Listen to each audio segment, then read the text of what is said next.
আমরা আপনাদের কাছ থেকে 5 টাকা 10 টাকা 20 টাকা আমরা চামড়ার পয়সা, জাকাতের পয়সা, ফেতরার পয়সা এগুলো নিয়ে আমরা হাফিজ হুজুর বানাই, মুফতি ফজলুল হক আমিরি বানাই, শাইখুল হাদিস আল্লামা আজিজুল হক বানাই, আল্লামা আহমদ শফি বানাই, খতিব উবাইদুল হক বানাই, আমরা এদেশের পীর বুজুর্গ বানাই, উলামা মাশায়েখ বানাই, আল্লাহর ওলি বানাই। আর তোমরা সরকারি বড় বড় বরাদ্দ নিয়ে চুপ টাকা গুন্ডা বদমাশ বানাও।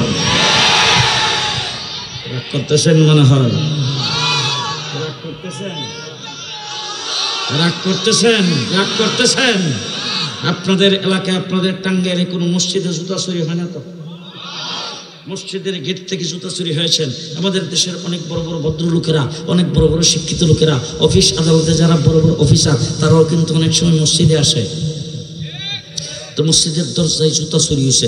জুতা যে চুরি করছে হেতু বোধ BCS ক্যাডার,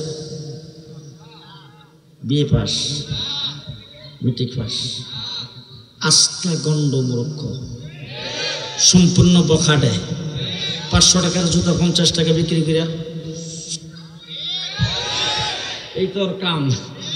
জুতা চুরি করছে, জুতা চুরি করে খাইছে ধরা। ধরা খাওয়ার পরে বোধ হয় হেরে মানুষে খুব আদর করে। হ্যাঁ, আমার মতো মেরেকটা মানুষ যে জীবনে কোনো কিলঘুষি কাউরে দেয় নেই, হওয়া কিন্তু সুযোগ পাইলে সবাই মিলে যখন কিলঘুষি শুরু করছে, একজন বড় অফিসার সাহেব তিনি মসজিদ থেকে বের হয়েছেন। বের হয়ে তারপর জিজ্ঞেস করেছেন কি হয়েছে, কি হয়েছে? তো লোকজন বলে স্যার মসজিদের দরজার থেকে জুতা চুরি করেছেন। স্যার একটা বেশকি দিয়ে ডাক দিয়ে কাপ, এরাই এই দেশের বদনাম করেছে, এরাই এই দেশের দেশটাকে রসাতলে দিয়েছে, এরাই এই দেশের বদনাম করে ফেলেছে। এদের কারণেই আমরা মাথা উঁচু করে কোথাও দাঁড়াইতে পারি না। এদেরকে পিটাও পিটাও পিটাও, এরা এই দেশের জন্য ক্ষতিকর। কিন্তু যিনি বলছেন 500 টাকার জুতা চুরি করার কারণে পিটাও পিটাও, আর ওনার কথা শুই না যে হের গায়ে অন্তত আধা ঘন্টার ভিতরে 500 জুতা ভরে গেছে। এই অফিসার সাহেবই অফিসে বৈশা, এসি রুমের ভিতরে বৈশা কলমের খোসায় মিনিটে 50 লক্ষ টাকা চুরি করেছেন। এখন আমি জিজ্ঞেস করতে চাই, একটা বখাটে মূর্খ মানুষ 500 টাকার জুতা চুরি করার কারণে যদি আধা ঘন্টার ভিতরে হের উপরে 500 জুতা ভরে, যিনি উচ্চ শিক্ষিত হইয়া কলমের খোসায় 50 লক্ষ টাকা চুরি করেছেন, তার গায়ে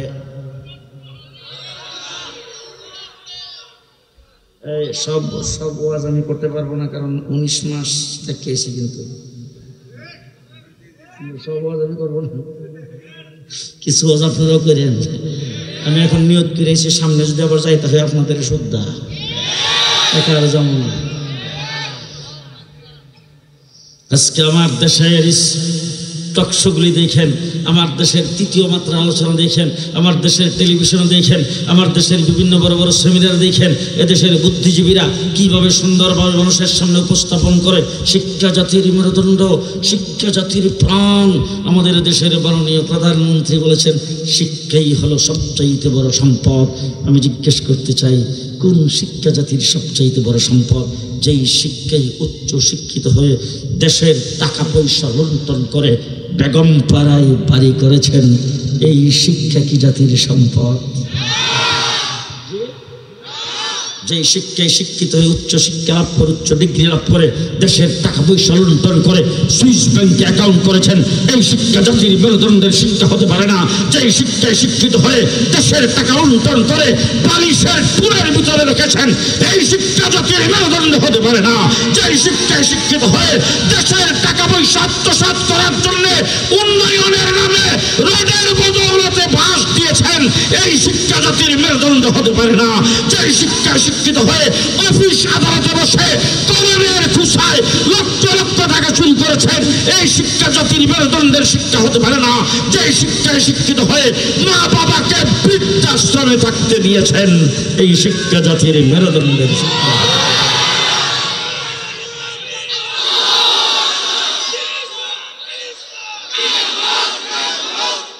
হ্যাঁ মুসলমান, কোন শিক্ষা জাতির মেরুদণ্ডের শিক্ষা, কোন শিক্ষা জাতির মেরুদণ্ডের শিক্ষা? আমার রাসূল সাল্লাল্লাহু আলাইহি ওয়াসাল্লাম বলেছেন ইন্নামা বুইস্তু মুআল্লিমা, আল্লাহ পাক আমাকে বিশ্বজগতের মুআল্লিম হিসেবে প্রেরণ করেছেন। আমার নবী মুহাম্মদুর রাসূলুল্লাহ সাল্লাল্লাহু আলাইহি ওয়াসাল্লাম বিশ্বজগতের মুআল্লিম হুজুর আকরাম সাল্লাল্লাহু আলাইহি ওয়াসাল্লাম পৃথিবীতে আগমন করেছেন। এখন যদি আমাদের দেশের উচ্চ শিক্ষিত যারা কয়েকটা বিষয়ে ডক্টরেট করেছেন, পিএইচডি করেছেন, এরকম কোন বড় উচ্চ শিক্ষিত কাউকে যদি আপনি জিজ্ঞেস করেন, আপনি যে এত বড় বুদ্ধিজীবী, আপনি যে এত বড় শিক্ষিত, আপনার যে এত বড় ডিগ্রি, আপনি এই ডিগ্রি হাসিল করেছেন, আপনার শিক্ষা ক্যারিকুলাম কোথার থেকে শুরু হয়েছে, আপনার শিক্ষার গোড়াপত্তন থেকে হয়েছে, আপনার শিক্ষার উৎপত্তি কোথার থেকে, তিনি কিন্তু চিন্তা ভাবনা করে বলবেন, হ্যাঁ আমার শিক্ষার উৎপত্তি হয়েছে বিশ্ববিদ্যালয় বোর্ডের থেকে। আবার না হলে বলবেন না না না না বাংলা একাডেমির থেকে, আর না হলে বলবেন না ললিত কলা একাডেমির থেকে, আর না হলে বলবেন না না এটা তো শিক্ষা মন্ত্রণালয়ের থেকে আলাদা বোর্ড গঠন করে তাদের মাধ্যমে শিক্ষা সিলেবাস তৈরি করে আমার দেশের শিক্ষা ব্যবস্থা চালু করা হয়েছে। আমাকে যদি জিজ্ঞেস করেন, মৌলানা আনোয়ার সাহেবকে যদি জিজ্ঞেস করেন, হুজুর আপনি যেহেতু বড় একজন মুফাসসিরে কুরআন, আপনি যেহেতু বড় মাদ্রাসার মুহতামিম, আপনি যেহেতু বড় বড় ছাত্র পড়ান, আপনি যে বুখারী শরীফ পড়ান, আপনি যেহেতু বড় আলেম, পানি পড়ার জন্য হইল আপনার কাছে আসতে হয়, তেল পড়ার জন্য হইল আপনার কাছে আসতে হয়, আপনার শিক্ষা কোথায় থেকে শুরু হয়েছে? আমি বুক টান করে বলবো আমার শিক্ষা হেরা গুহার থেকে শুরু হয়েছে।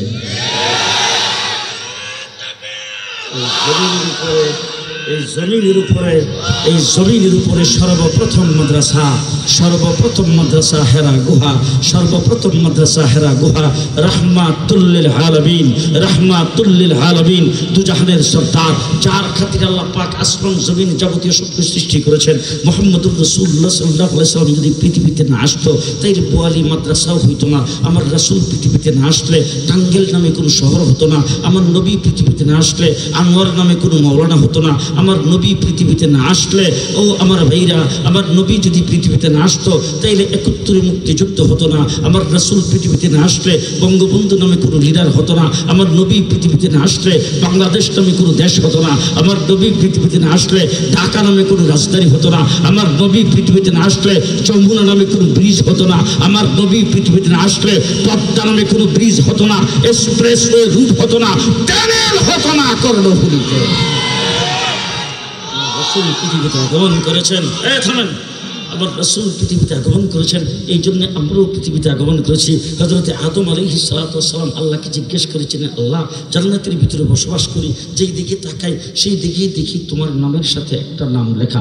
আল্লাহ বলছেন, কোথায় কি নাম লেখলা? আদম আলাইহিস সালাম বলেন, আল্লাহ আরশের নিচে যখন ছিলাম তখন দেখছি আরশের মধ্যে বড় অক্ষরে লেখা আছে লা ইলাহা ইল্লাল্লাহ, আর সাথে লেখা আছে মুহাম্মাদুর রাসূলুল্লাহ। তারপরে যখন আরশের নিচ থেকে ফেরেশতারা আমাকে আনতে গেছে, দেখি ফেরেশতাদের কপালের মধ্যে লেখা লা ইলাহা ইল্লাল্লাহ, সাথে লেখা মুহাম্মাদুর রাসূলুল্লাহ। আয়েশা জান্নাতের ভিতর ঢুকবো, জান্নাতের গেটে লেখা লা ইলাহা ইল্লাল্লাহ, সাথে লেখা মুহাম্মাদুর রাসূলুল্লাহ। ভিতরে ঢুইকা দেখি প্রত্যেকটা গাছের পাতায় পাতায় লেখা লা ইলাহা ইল্লাল্লাহ, সাথে লেখা মুহাম্মাদুর রাসূলুল্লাহ। এ পর্যন্ত জান্নাতের ভিতরে যত খাবার খাইলাম সমস্ত খাবারের লেবেলের মধ্যে লেখা লা ইলাহা ইল্লাল্লাহ, সাথে মুহাম্মাদুর রাসূলুল্লাহ। জান্নাতে যত আসবাবপত্র আর জান্নাতকে যত প্রকারের জিনিস দিয়ে তুমি সাজাইছো সবগুলির গায়ে লেখা আছে লা ইলাহা ইল্লাল্লাহ, সাথে লেখা মুহাম্মাদুর রাসূলুল্লাহ। আল্লাহ জিজ্ঞেস করেছেন, ও আদম তুমি কি তাকে চিনতে পারো নাই? আদম বলেন, না এই কিতাবে তো আমি পড়ি নাই, কে কি আসলে সেই সত্য আমি জানি না। আল্লাহ পাক বলেন, তাকে যদি না বানাইতাম তোমারও বানাইতাম না, তাকে যদি না বানাইতাম তোমারও বানাইতাম না। পরিষ্কার কথা বলতে চাই ও আমার ভাইরা, হযরত আদম আলাইহিস সালাতু ওয়াস সালামকে আল্লাহ পাক কুদরতি হাতের দ্বারা বানিয়েছেন। আমার নবী মুহাম্মদুর রাসূলুল্লাহ সাল্লাল্লাহু আলাইহি সাল্লামের খাতিরে আমার নবী যদি পৃথিবীতে না আসলো ইব্রাহিম খলিল হতো না। রাসূল পৃথিবীতে না আসলে নূহ আলাইহিস সালামের কিস্তি হতো না। আমার নবী যদি পৃথিবীতে না আসতো ইউসুফ আলাইহিস সালাম মাছের পেটের থেকে বের হতো না। আমার নবী যদি পৃথিবীতে না আসতো তাইলে ইউসুফ আলাইহিস সালামের সৌন্দর্য হতো না। আমার নবী পৃথিবীতে না আসলে সুলাইমানের রাজত্ব হতো না। আমার নবী পৃথিবীতে না আসলে ঈসা আলাইহিস সালাম বিনা বাপে মায়ের কুলে জন্ম হতো না। আমার নবী পৃথিবীতে না আসলে কুল কায়নাত সৃষ্টি হতো না। সেই নবী মুহাম্মদুর রাসূলুল্লাহ সাল্লাল্লাহু আলাইহি ওয়াসাল্লাম 40টা বছর পর্যন্ত মক্কা নগরীতে কাটাইছেন, একটা অক্ষর কোথাও শিখেন নাই, কোনো মানুষকে জিজ্ঞেস করে কোনো কিছু শিখেন নাই, কোনো প্রাইভেট টিউটারের কাছে যান নাই। হুজুর হেরা গুহার ভিতরে একা একা ধ্যানমগ্ন অবস্থায় বসা, এমন সময় জিবরাইল আমিন ঈসা সর্বপ্রথম শব্দ বলছেন ইকরা।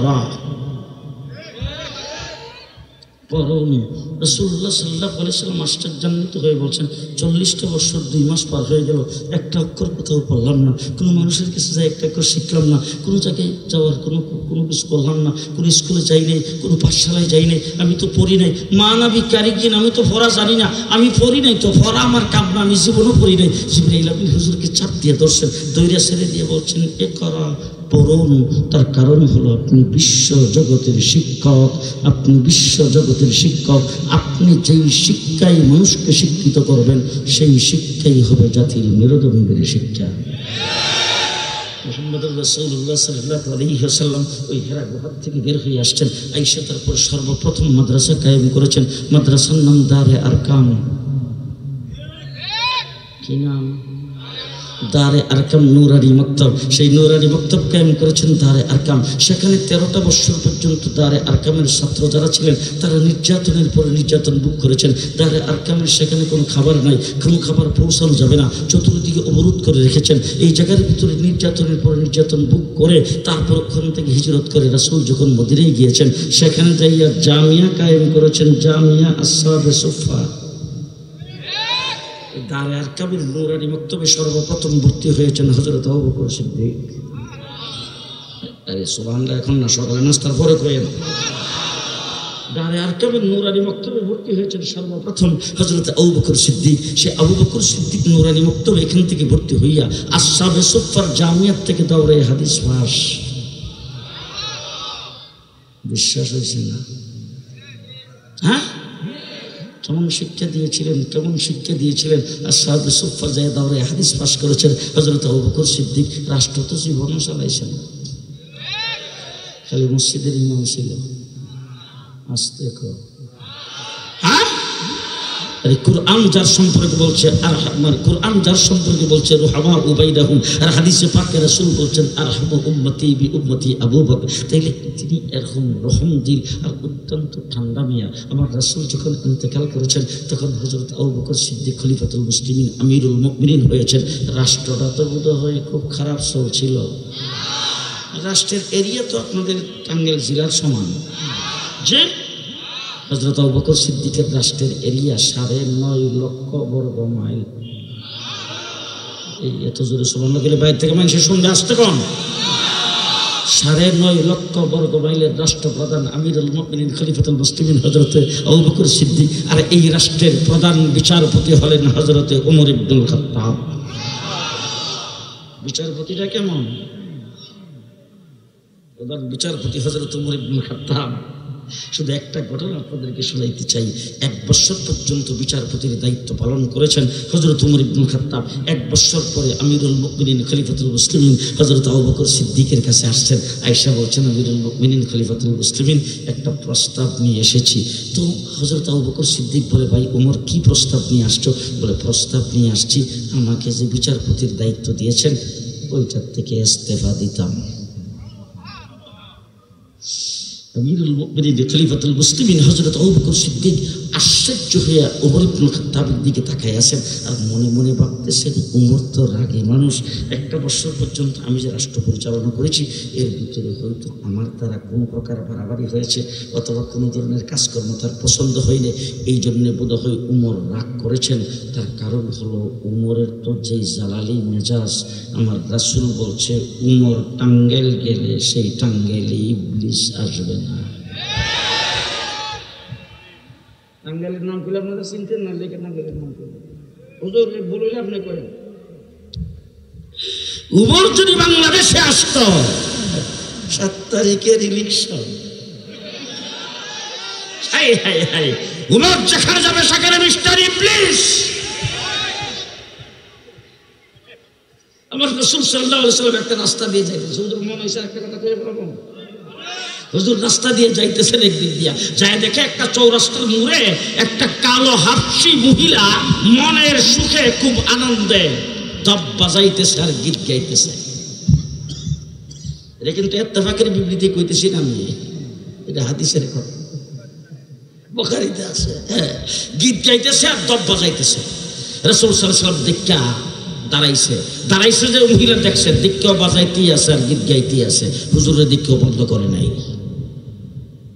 হুজুর যখন এখানে দাঁড়ানো, হযরত আবু বকর সিদ্দিক একটু পরে আইসা যখন দেখছে আল্লাহর নবী দাঁড়ায় দাঁড়ায় দেখতেছে আর হ্যাঁ গীত গাইতেছে আর দব বাজাইতেছে, আল্লাহ রাসূল কোনো বাধা দেয় নাই। আবু বকর সিদ্দিক হুজুর বাধা দিছে না, আমি বাধা দিয়ে করব কি? আবু বকর সিদ্দিক হুজুরের সাথে দাঁড়ায়া শুনতেছে। হঠাৎ করে রাসূল সাল্লাল্লাহু আলাইহি ওয়াসাল্লাম দেখে মহিলা দব বাজানো বন্ধ করে দবটারে ফাসার নিচে দিয়া এইভাবে যে বইছে, একবারে ফেরেশতা ডাইনে বামে আর তাকায় না, ফেরেশতার মতো চুপচাপ বসা। রাসূল সাল্লাল্লাহু আলাইহি ওয়াসাল্লাম মনে মনে ভাবতেছে ঘটনাটা কি রে, আমি আসলাম বন্ধ করলো না, আবু বকর সিদ্দিক আসলো বন্ধ করলো না, হঠাৎ করে সে কি জন্য বন্ধ করে ফেললো? কারণটা কি? সব কোরআনে দিয়া তাকায় দেখে উমর ইবনুল খাত্তাব এসে হাজির। আল্লাহর নবী উমরের দিকে তাকায় মুস্কি হাসি দিয়েছেন। হযরত উমর আসমানের দিকে তাকায় আল্লাহর ডাক দিয়ে, আল্লাহ তোমার হাবিবের মুস্কি হাসিটা দেখার জন্য খুব খায়ের, সবসময় দেখতে চাই, আল্লাহ এই মুস্কি হাসিটা তুমি বারবার দেখায়। একথা কইয়া রাসূলের দিকে তাকায়, হুজুর আপনার মুস্কি হাসিটা তো দেখতে খুব ভালো লাগে, তবে এই মুহূর্তে হুজুর জানতে ইচ্ছা করতেছে আপনি আমার দেখে হাসলেন কেন? আল্লাহ নবী সাল্লাল্লাহু আলাইহি সাল্লাম বলে, ওই যে মহিলা দেখো ফেরেশতার মতো চুপচাপ বসা, কোনো কিছু যেমন দুনিয়ার কোনো কিছু বুঝে না, ওই মহিলা একটু আগে দব বাজাইতেছিল আর গীত গাইতেছিল, আমি আসছি আমার দিককেও সে বন্ধ করে নাই। হযরত আবু বকর সিদ্দিক রাদিয়াল্লাহু তাআলা আনহু আসছে, তার দিককেও বন্ধ করে নাই। এখন আমি আর আবু বকর সিদ্দিক দাঁড়ায় রয়েছি আর তার দিকে তাকাই রয়েছি, আর সে বাজাইতেই আছে আর দব বাজাইতেই আছে আর গীত গাইতে আছে। হঠাৎ করে যখন তোমার দেখছে, দেখা মাত্রই সে গীত টিত গাওয়া বন্ধ করিয়া একবারে দপ্তরে ফাঁসার নিচে দিয়া যে বসে দেখো একবারে ফেরেশতা। হযরত উমর ইবনুল খাত্তাব মহিলার দিকে শখ রাঙ্গায়া তাকাইছে।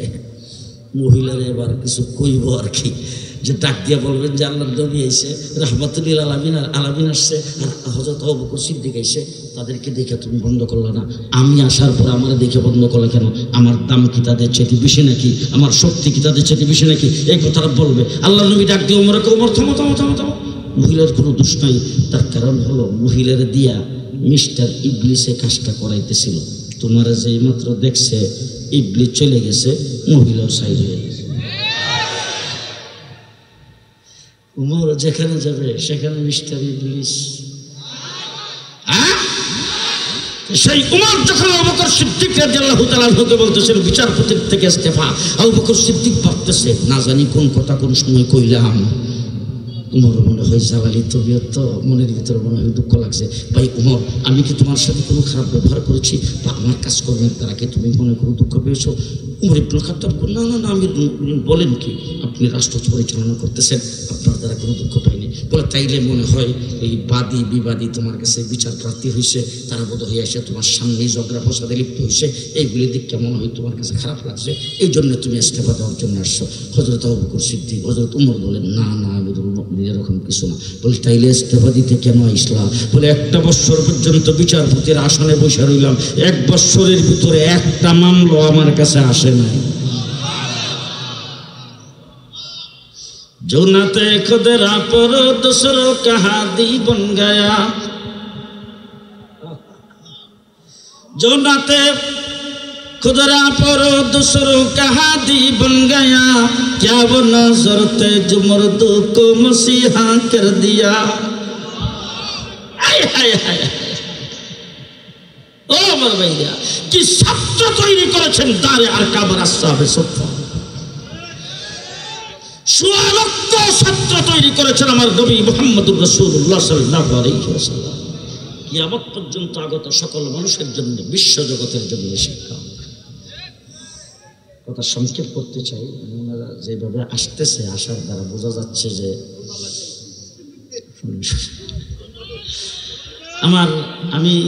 আমি আসলে গত 2 দিন 2 রাত্র সম্পূর্ণ গাড়িতে, এর ভিতরে আমার শোয়ার নসিব হয়নি। আজকে আমি আপনাদের এই যে চন্দ্রা পার হইয়া এরপর আমার শরীর খুব খারাপ লাগছে, গাড়িতে একটু শুয়েছি পেছনে।